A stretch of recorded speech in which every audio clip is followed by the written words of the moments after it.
one instead of one half of a person. The outrageous charges in New York were a corrupt creation of crooked Joe Biden and his group.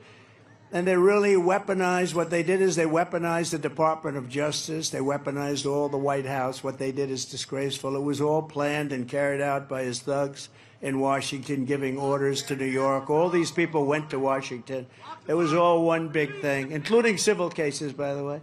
The case was completely devoid of facts, merit, or even any crimes. Every legal analyst, all great people, I don't have to go over their names, I go over them all the time.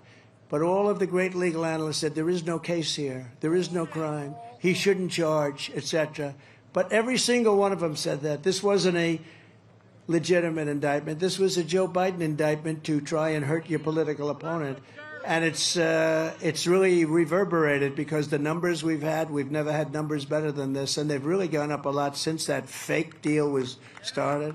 But since the rigged trial in New York, and think of this, the poll numbers have increased very substantially, and the fundraising has, I think, set all-time records. I mean, I think it's set all-time. And you know what? If you understand this stuff, if it hadn't, it would have gone the opposite way. If this was real stuff, it would have been the opposite. Most of the time it would be. But I have a nice platform. I was able to explain what it is. It was fake.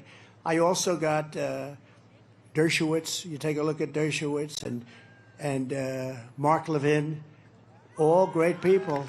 Andrew McCarthy, Greg Jarrett, all great people. Jonathan Turley, all fantastic. Do you think Biden could remember 5, 6, 7 names? I don't think so. I don't think so. And honestly, many others. And they all came out and they said, this is a terrible thing that's happening to our country, et cetera, et cetera. And people read.